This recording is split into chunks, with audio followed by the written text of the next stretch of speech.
Hello সুপ্রিয় YouTube চ্যানেলের সকল বন্ধুরা, দেখতেই পাচ্ছেন ফুল দমসে চলছে লালন মঞ্চের শেষ কার্য। আপনারা দেখতে পাচ্ছেন শিল্পীরা তাদের রং তুলির কারুকার্য ফুটিয়ে তোলার চেষ্টা করছে। এবারকের সেই ঐতিহ্যবাহী লালন উন্মুক্ত মঞ্চ।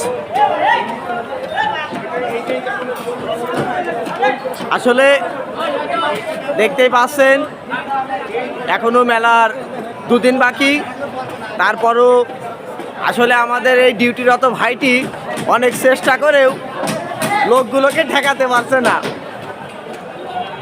দেখুন এই যে একটি ভাই এখন রাত হয়ে গিয়েছে, তারপরেও কাজ করছে।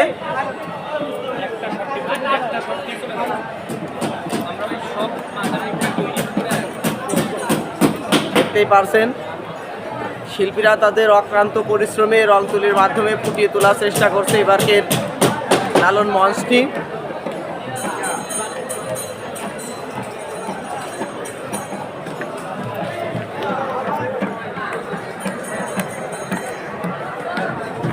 আপনারা যতদূর জানেন যে এবারকের সম্পূর্ণ স্টেজ খরচ এবং লালন একাডেমির যে 135তম তিলোধান দিবসের যে খরচটি সেটা সম্পূর্ণ বহন করছে বাংলাদেশ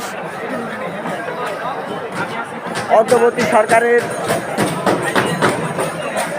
সাংস্কৃতিক বিষয়ক মন্ত্রণালয়।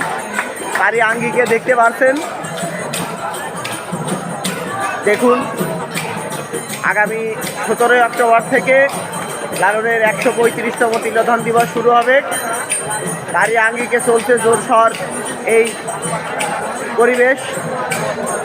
তো বন্ধুরা থাকুন, পরবর্তীতে আমরা চলে যাব লালনের মূল মাজার শরীফে। তো চলুন বন্ধুরা।